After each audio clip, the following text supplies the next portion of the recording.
নমস্কার বন্ধুরা, আপনারা সবাই কেমন আছেন? আশা করি সবাই খুব ভালো আছেন। আমার বাবার বাড়ি সেই সুদূর রানাঘাট থেকে আমার বিয়ে হয়েছে সেই ক্যানিংয়ের সুন্দরবন এলাকার একটি গ্রামে। সেই গ্রামে মানুষগুলো অনেক বেশি সুন্দর, পরিবেশটা আমাদের এখান থেকে ওখানে অনেক বেশি সবুজ, জনবসতি বেশি মানে ওখানে নেই, কম জনবসতিপূর্ণ এলাকা। কিন্তু পরিবেশটা অনেক বেশি সুন্দর, সবুজ, ঠান্ডা, শীতল বলা যেতে পারে। কিন্তু ওখানকার মানুষের মানে ওখানকার প্রত্যেকটা বাড়িতে একটা করে পুকুর আছে, আর সেই নিয়ম অনুযায়ী আমার শ্বশুরবাড়িতেও 2-3টে পুকুর আছে মাঠ দিয়ে। আর আমরা ঘরে খাওয়ার জন্য কোনো দিনই মাছ কিনতে হয় না। যখন আমরা সমুদ্রের জল, নোনা জলের মাছ খেতে ইচ্ছা করে ঠিক তখনই আর কি আমরা কিনে খাই। তাছাড়া সব সময় আমরা পুকুর থেকে বাবা কাজে যাওয়ার পরে বা কাজে থেকে ফিরে আসার পরে আমাদেরকে মাছ ধরে দেয়, তারপর রান্না করি। তাই সবসময় পুকুরের জ্যান্ত মাছটাই বিয়ের পর থেকে বেশি করে খাচ্ছি। তো মাছ খেতে আমি ভীষণ পছন্দ করি। আর ভগবান সেই মাছের বাড়িতে আমাকে ফেলেছে। আগে তো এখানে তো কোনো পুকুর নেই বাবার বাড়িতে, কিন্তু শ্বশুরবাড়িতে গিয়ে দেখো কেমন জ্যান্ত জ্যান্ত মাছ। আর এরকম জ্যান্ত মাছ হলে কোনো সার দেয় না, সেখানে শুধু আটা আর ভাত দিয়ে মাছগুলোকে চাষ করা হয় শুধু ঘরে খাওয়ার জন্য। আমাদের কোনো বিক্রির জন্য কিছু করা হয় না, যেগুলো বড় সেগুলো নেবে, বাদ বাকি ছোটোগুলো ছেড়েই দেবে। তা এখন আমার ওখানে বিয়ে ঠিক হয়েছিল অত দূরে, কারণ এখান থেকে রানাঘাট থেকে সুন্দরবন ক্যানিংয়ের মানে অনেকটাই ডিস্ট্যান্স, যেতে প্রায় 6 ঘন্টা মতো লেগে যায়। তা যখন হয়েছিল, যখন প্রথম দিন গেছিলাম, রাস্তায় আমার ফুরাচ্ছিল না, তখন এত বেশি কষ্ট লাগছিল আর ভাবছিলাম আমি কোথায় যাচ্ছি। কিন্তু তারপরে বলে না, মেয়েরা হচ্ছে এমন একটা জাত বা মেয়েরা এমন একটা ধাত দিয়ে তৈরি যে সব কিছু মানিয়ে নিতে পারে। তেমনি আমিও সেরকম মানিয়ে নিয়েছিলাম আর মানিয়ে নিয়েছি। তা বেশ ভালোই লেগেছে, খারাপ কিছু নয়। আর যেহেতু মানুষগুলো ভালো, তাই সব কিছু ভালোই। তো দেখো অনেকগুলো মাছ পেয়েছে, আর এই মাছগুলো মানে একটা আলাদাই স্বাদ, যেন অন্য রকম, আমাদের এখানকার মাছের মতো নয়। আর এই যে রাস্তা দিয়ে আমাদের আরেকটা পুকুর আছে। আর যেহেতু এখন চৈত্র বৈশাখ মাস, তো তার জন্য আর কি জল অনেক শুকিয়ে গেছে পুকুরে, দেখতেই পাচ্ছ জলটা অনেক শুকিয়ে এসছে। তো এখানেই পুরোটা মাছ ধরার ভিডিও তোমাদেরকে সবাইকে দেখাবো।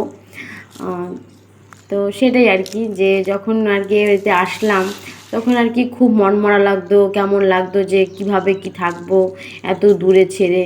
তো সব কিছু আর কি সময়ের সঙ্গে সঙ্গে সব মানে মানিয়ে নিতে এখন শিখে গেছি।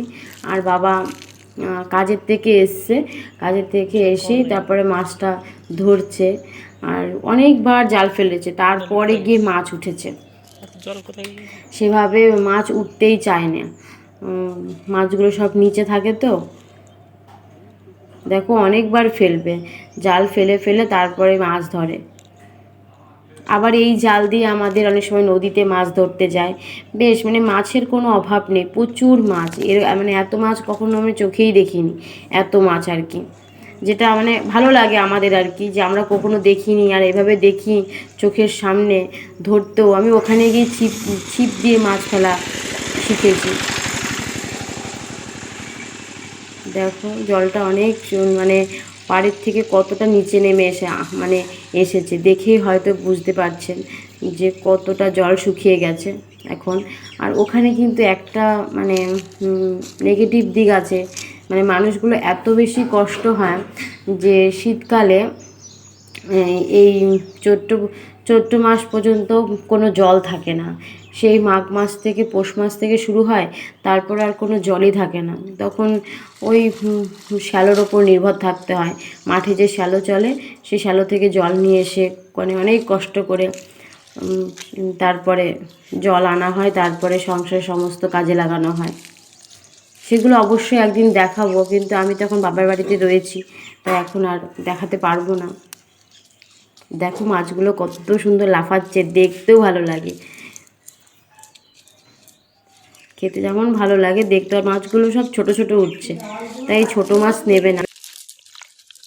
দেখো কি সুন্দর মাছগুলো লাফাচ্ছে, কী যে ভালো লাগছে। আমার তো প্রথম প্রথম এত বেশি আনন্দ হতো, মানে মনটাই আমার ভরে যেত। সত্যি ওখানকার মানুষগুলো অনেক বেশি সহজ সরল, মানে খুব পরিবেশের সঙ্গে মিশে থাকে। ভীষণ ভালো লেগেছে ওখানে গিয়ে। কিন্তু ওই যে জলের খুব অভাব, জলের অভাবের জন্য যে বাড়ির মেয়েদেরকে কত কষ্ট করতে হয়, কত দূর দূর থেকে জল আনতে হয়। অবশ্যই তোমরা যদি যাও তাহলে সেই ভিডিও একদিন তুলে ধরবো, যে কত কষ্ট করে দূরে থেকে জল আনতে হয়। কিন্তু আবার এই বৈশাখ মাস থেকে আবার জল পাওয়া যায়, তখন কোনো প্রবলেম হয় না।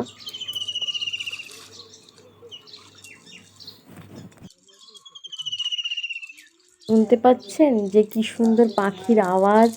এই এত সুন্দর পাখির আওয়াজ হচ্ছে না, মনে হচ্ছে যেন মানে কি বলবো, মনে হচ্ছে কেউ ক্যামেরা বন্দি করেছে, কিন্তু না, পুরোটাই কিন্তু ন্যাচারাল। একদম পুরোটাই যেটা শোনা যাচ্ছে পুরোটাই ন্যাচারাল, একদম প্রকৃতির উপায়ে। আর বাবা এইদিকে জাল ফেলতে ফেলতে পুরো ক্লান্ত, মাছই সেভাবে হচ্ছে না। তারপর লাস্টে তো অবশ্যই দেখাবো যে কতগুলো মাছ হলো। প্রায় অনেকগুলোই মাছ পেয়েছে, খারাপ পায়নি। কিন্তু এতবার জাল ফেলাটাও তো অনেক বেশি না। এভাবে তো আমিও কখনো দেখিনি, কি সুন্দর করে জাল ঘুরিয়ে ফেলতে হয়, তারপর আবার আস্তে আস্তে আস্তে আস্তে টানতে হয়, না হলে মাছ সব আবার চলে যায়। আমাদের তো এই মানুষটার সঙ্গে পরিচয় করেই দেওয়াই হলো না। এই মানুষটা হচ্ছে আমার শ্বশুরমশাই, আর ক্যামেরা করছে আমার দেওর। দেওরকে বলেছিলাম যে বাড়ির একটা ভিডিও করে পাঠাও, কারণ আমি এখন বাবার বাড়িতে রয়েছি একটা অসুবিধার কারণে।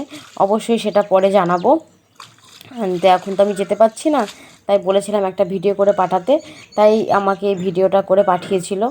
আর দেখো মানে নিচ থেকে নোংরা জলটাও পর্যন্ত উঠে যাচ্ছে, কেমন মানে একদম জলই নেই। আর পুকুরে মনে হয় মাছও কমে গেছে কিনা কি জানি। দেখো আবার এই দিকে যাচ্ছে, কতটা জল কমে গেছে পাড় থেকে।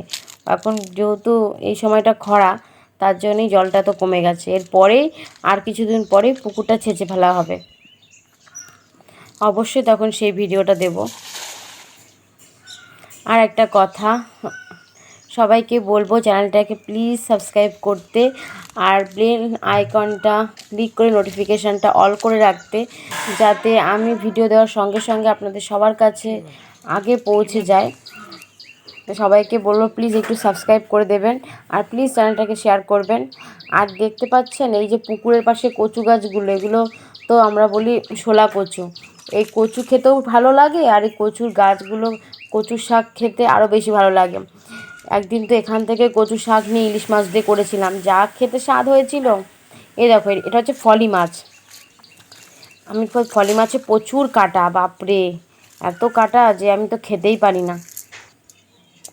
আপনারা কে কে ফলি মাছ খেতে পছন্দ করেন অবশ্যই কমেন্টে জানাবেন। আর কাদের বাড়িতে এরকম পুকুর আছে। আমি তো প্রথম এরকম পুকুর দেখে যখন দেখলাম আর কি গিয়ে, তখন তো খুব খুশি হয়েছিলাম। কারণ নিজের পুকুর থেকে মাছ ধরে খাওয়ার একটা আলাদাই আনন্দ, যে আনন্দ মাছ কিনে সেটা কখনো বোঝা যাবে না। নিজে হাতে মাছ ধরে সেই মাছ খাওয়া আর বাজার থেকে মাছ কিনে এনে খাওয়া, তার মধ্যে অনেক পার্থক্য রয়েছে।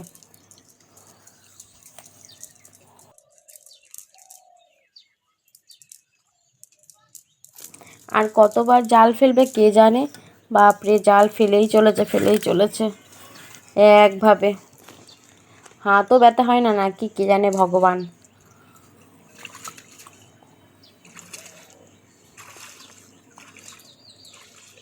দেখো ওই দিক দিয়ে ফেলতে ফেলতে পুরো এই দিকে কতবার যে ফেললো, তারপরে কম মানে মাছ উঠবে। ওই দেখতে পাচ্ছেন ওইটা হচ্ছে রাস্তা, রাস্তা থেকে একদম রাস্তার সাইডে এই পুকুরটা হচ্ছে বাড়ির একদম পাশে। আর আরেকটা পুকুর আছে আমাদের মাঠে। না বাবা পুরো ক্লান্ত, মাছ ধরতে ধরতে জাল ফেলতে ফেলতে, বাপরে ঘুরে ঘুরে ঘুরে ঘুরে মাছ ধরেই চলেছে। দেখো এই ঘোড়ার মানে ফেরার কায়দাটাই কিন্তু অন্যরকম। এই দেখো আবার পড়লো না, ওখানে বেঁধে গেল। ওই যা হয়েছে, বাহ এটা মনে হয় মৃগেল মাছ।